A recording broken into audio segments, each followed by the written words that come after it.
Let me introduce her. This is my girlfriend, Emily, Tom said with a smile. The woman beside him greeted everyone. Nice to meet you all. Your girlfriend? I was in shock. Tom casually responded. Oh right, I haven't told you. I'm going to marry Emily, so I want a divorce. What? I was too stunned to speak.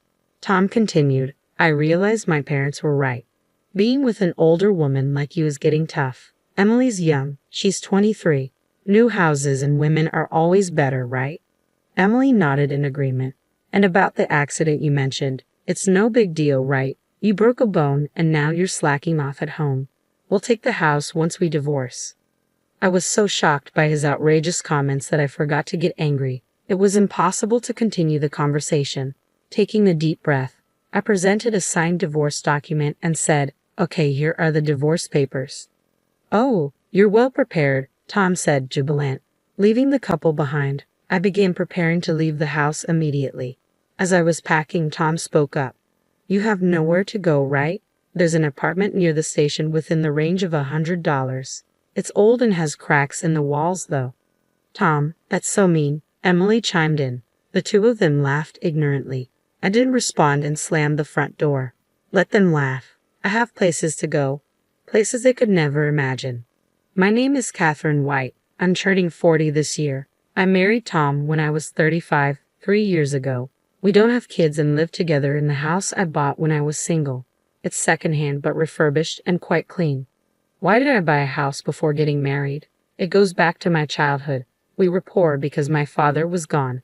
To be precise, he disappeared before I could remember him. I lived with my mother, who loved me deeply, but life was tough with just the two of us. Still, having my mother was enough. But during my high school years, she passed away due to an illness. It was devastating, but I had no time to mourn. I had to survive on my own. After graduating from high school, I started working at a small advertising agency. I worked tirelessly in sales. In my 30s, I was so dedicated to work that I never imagined I'd marry, but I wanted a place to call my own, so I saved up and bought a cheap house. I had to take out a loan, but I paid it off early. Around that time, I met Tom. He was from a client company. Tom seemed unreliable to me since he was 5 years younger, but he admired my work ethic. We started seeing each other. It was surprising but also delightful. I had never had anyone openly express their feelings for me before. We started dating and quickly got married. At first, Tom's parents disapproved of our marriage. I was older, and they knew I had no family. But Tom defended me, saying, even if she has no parents, Catherine works hard. Don't say such things. I was genuinely happy. I thought we could make it work. But that changed. The shift in Tom's behavior began less than 6 months after we moved in together. One evening, after returning from work, he sat down at the dining table. Dinner was meat and potatoes, a salad, and eggplant soup. After eating for a while, Tom stopped. What's wrong? I have been meaning to say this. The soup, it's from this morning, right? I don't like leftovers. Can you make a fresh one for dinner? But it takes time. I also work, and I might not make it in time. Sorry, but that sounds like an excuse. My mother always made different soups for breakfast and dinner, and there should be at least 5 side dishes. Can you do that? I was taken aback by the sudden situation. I have felt this way for a while, but kept it to myself. While I'm not great at cooking, it's hard to do intricate dishes while working too. Your mother is a full-time housewife, right? I work and can't cook that much. That's why you shouldn't make excuses. It's expected of a housewife. You should at least do that much. I was frustrated by Tom's outdated views, but I held back my words to avoid worsening the mood, though I was discontent. I wanted to avoid arguments, so I started finishing work on time and rushing home to cook. However, Tom's actions and words became increasingly demanding. Did you use cheap meat for this? This side dish is the same as yesterday. Please space them out at least a week. With each of his complaints, the time I spent cooking became more overwhelming. Before I knew it, I was spending all day thinking about meals. Tom's nitpicking didn't stop at just food. He checked every corner of the house for dust and criticized my cleaning. If you have so many complaints, why don't you do it yourself? I finally snapped. What are you saying? Housework isn't my job. Don't shift the responsibility. Maybe you can't handle chores because you didn't have parents around. I was stunned by his words. He had never belittled me for not having parents before. Was this Tom's true nature? The man I knew before felt like an illusion. Regardless, I wished for the old Tom to return, but the situation only worsened.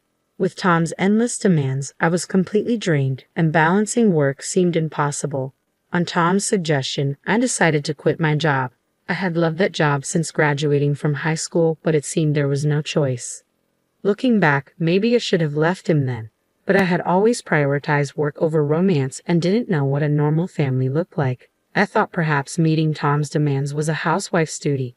Maybe all I had to do was bear it a bit to maintain a peaceful home. Now that I was a full-time housewife, I had much more time for housework. Tom's complaints decreased, and I was genuinely relieved. I thought the problem was solved, but my friends knew Haas. It's so spacious and beautiful. The furniture was designed by famous designers, and the appliances are all luxury items, they said. Oh really? I casually responded, handing Tom a glass of water. But compared to that, our second-hand house is a bit lacking. I wish we could at least replace this cheap furniture, Tom remarked. Cheap? The furniture and appliances were from my single days, but they were still in good condition. They weren't luxury items, but they weren't cheap either. Moreover, when Tom moved in, he had said, "Let's keep using these appliances and furniture." I reminded him of that, but he brushed it off. But honestly, after living with it, I feel new furniture would be better, he said without hesitation. Even if you say that, the current ones are still usable, I softly pointed out. Tom suddenly looked at me with a mocking expression. That's the frugal side of you. I wonder if you're just naturally stingy. What? Why would you say that? Anyway, I've quit my job, so we don't have that kind of money. You quit your job because you wanted to, didn't you?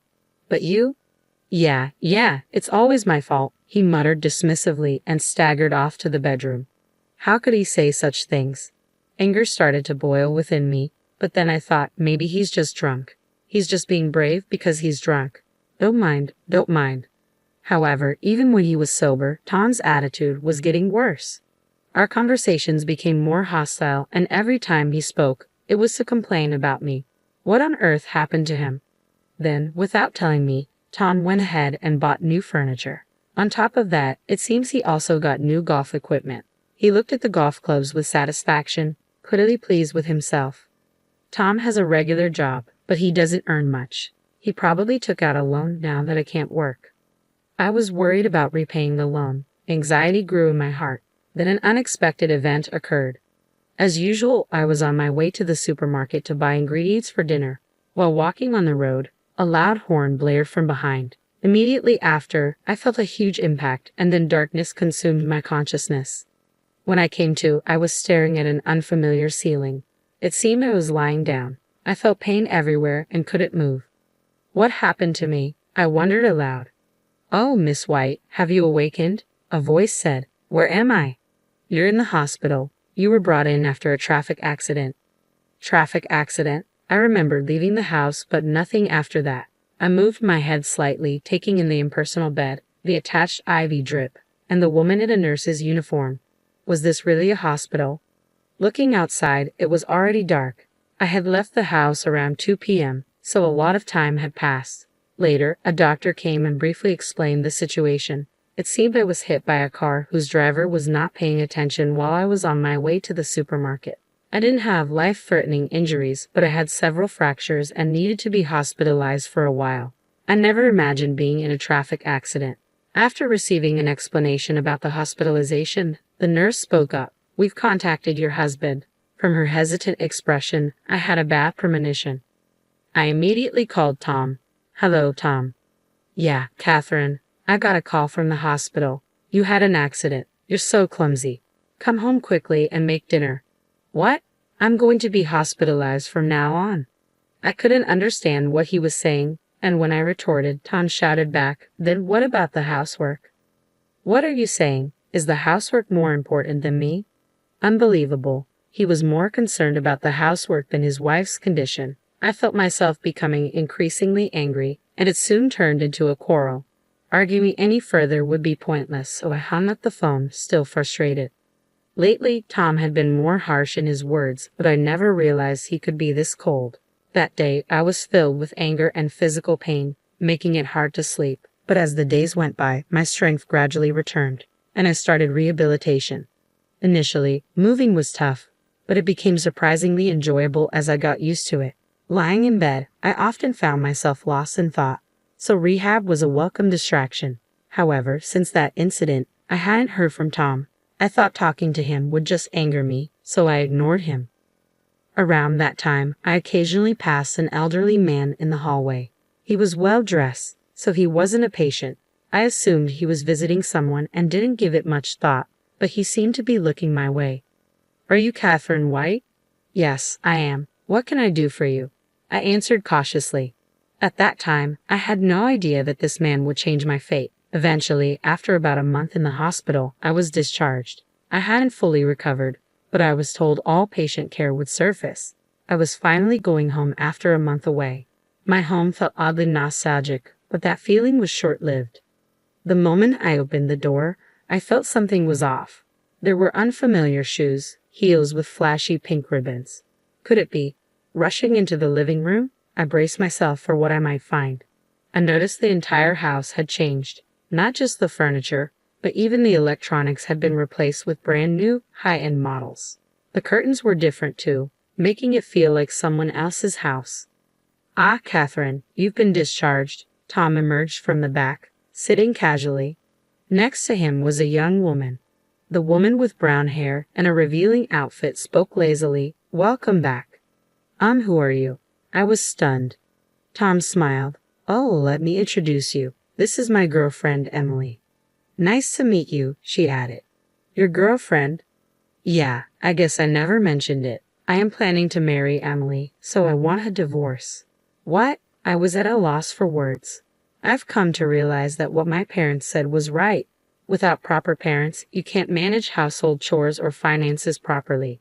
I thought you being older would be reliable, but living with an aunt has become tough. Emily's young, just 23. New homes and women are always better, right? Right. Emily tilted her head in agreement. "And that accident of yours wasn't a big deal, right? Breaking a bone and then slacking on housework deserves a divorce. We'll be taking the house, by the way." Such outrageous statements left me too stunned to even get angry. Don't get me wrong, we're planning to buy a new house eventually, but this place is just a temporary one until then. When they say something as unreasonable as this, I lose all desire to even converse with them. The old Tom is gone. I've come to think of him as a monster, not a human with whom I can communicate. I shouldn't fight on the same level with them. I took a deep breath and presented a document. "Okay, here are the divorce papers." "Oh, you're well prepared." I had already signed the divorce papers in advance, considering the recent strange atmosphere. I thought this choice might come up eventually, so I quickly started packing my things. I needed to prepare to leave the house. As I was busy, Tom spoke to me. "You don't have anywhere to go, right? There's an apartment near the station that rents for $100. It's run down and has cracks in the walls, though." "Tom, that's so mean," Emily chimed in. Ignoring their mocking laughter, I slammed the front door with force. I took a moment to look back at the house, my castle that I worked hard to buy. Today is the last day I'll see it, but I had no regrets. I had a place to go. A week later, while relaxing in my new place, the doorbell rang loudly. Checking the monitor, I saw it was Tom and Emily. Ignoring them, I heard them shouting my name. Their frenzied state made me want to laugh. After observing for a while, I spoke over the intercom. "What do you want? Why are you living in such a mansion?" Tom asked. The mansion he referred to was where I currently lived. A 3-story building made of reinforced concrete on a massive plot, complete with a swimming pool. "You came all the way here just to say that?" "No, I have a proposal." "Open up. I want to talk face to face." "It's probably just nonsense." "No, it's important," Tom insisted. Annoyed with Tom's persistence, I thought this would be the last time and opened the door. I led them to the living room. I had been in touch with Tom about the change of house ownership, but I never told him where I lived. When I asked how he found out, it seemed he coincidentally saw me in town and followed me. He was expecting to see me entering the shabby apartment, but was shocked to see me entering this mansion. Tom, along with Emily, had concocted a bold plan. "Tell me, are you living in this mansion because of some shady job?" "What? Why?" I was taken aback by Tom's absurd claim. "I saw you. You were with an old man entering this house." "I get it. You don't want to admit it. You're poor, so you had to find that kind of work, right?" But if you have such a wealthy client, I want you to introduce him to Emily. I work in a cabaret club, so I'm good at charming older men. I'm sure I can earn more than you, Catherine. What are you both talking about? The man you saw me with is probably my father. This house is also my father's house. What? That's a lie. You don't have parents, Tom insisted loudly, just as the door to the reception room opened. Seeing the middle-aged man who emerged, I called out, "Dad." "My father," I explained quickly. Surprised, my father sat next to me and greeted Tom. "Ah, you must be Tom. My daughter spoke of you before. Nice to meet you. I'm Catherine's father, Robert Johnson." "Wait, what's going on?" Tom looked back and forth between me and my father, his eyes wide with surprise. "It's understandable. I only recently reunited with my father while I was in the hospital," I began, explaining the situation. Yes, the middle-aged man who spoke to me that day was my father. My father was supposed to have disappeared. I had been told so by my mother. I thought there might have been a mistake, but after speaking with this man, I realized he was my real father. To start a business, my father went to America. After a while, once his business was on track, he planned to bring us over, but he was robbed there, losing everything. He lost all his investment capital, and even his means of communication was cut off. Stranded, he fortunately met a man who offered him a job at his company. Starting with menial tasks, he gradually got promoted and eventually became the right-hand man to the company's CEO. With the help of this man, he later started his own business. The business was successful, and my father achieved social success. But he was always concerned about my mother and me. He felt guilty for leaving us for so long and found it hard to return. Then his company decided to start a new venture in Japan. After much thought, he decided to come back. He built a house here and started looking for me and my mother. He then discovered that my mother had passed away and was deeply regretful. If only he had come back sooner. Wishing to see me as soon as possible, he visited me in the hospital. Learning the truth, I ended up living in this mansion owned by my father. I briefly explained all this. By the way, my father had also looked into Tom's affair. After occasional golfing outings, Tom would go to a hostess club where he met Emily. "So, this is my family home. Understand, I never heard about you having a rich father all of a sudden," Tom murmured in a big voice. "So, if you have so much money, will you come to the club where I work?" Emily quickly tried to hand her business card to my father. True to the type of woman Tom would choose, she was incredibly bold. But my father stopped her immediately. "I'm sorry, but I make it a point not to visit cheap imitation bars." "What?" Emily was speechless. My father frequented some establishments for work, but only the finest, high-end places. He would never go to a cheap club like where Emily works. Besides, I don't have money. Catherine inherited everything already. To the puzzled expressions of Tom and Emily, my father casually replied, "Around $800 million. It's the least I can do to make up for leaving her alone all this time." The two of them were dumbfounded, their mouths agape. "I've heard about you from Catherine, especially your insults," my father continued. "She worked hard, scrimping and saving from her meager salary to buy that house. She also did her best with household chores. Having no mother, she probably didn't get a chance to learn from anyone, yet you disparaged her and trampled on her feelings. I can't forgive you, especially when you cheated on her while you were married. If it comes to that, I can sue you." "But Tom attempted to interject.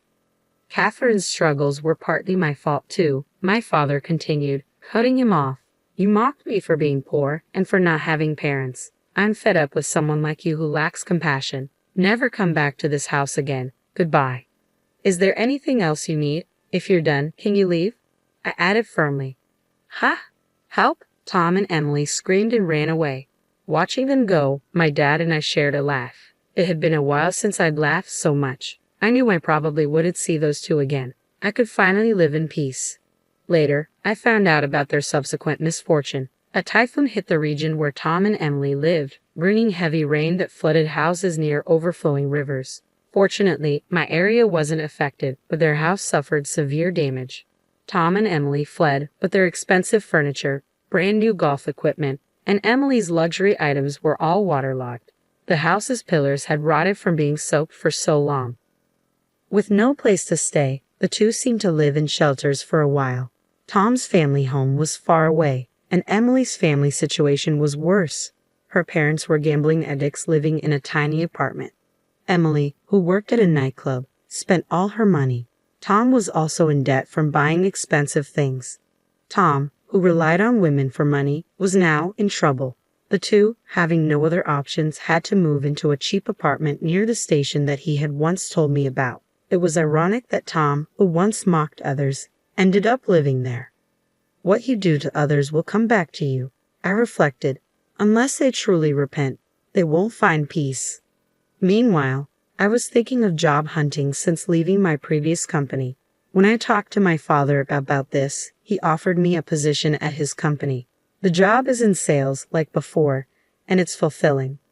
I'm still learning, but I work hard every day to be valuable. At my father's mansion, we often host home parties for business associates.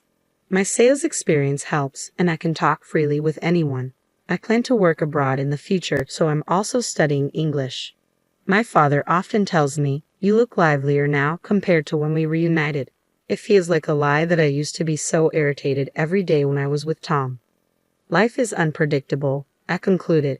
Even if times are tough, they won't last forever. If you keep looking forward, someone will always be watching over you. I believe that, and I want to keep living brightly.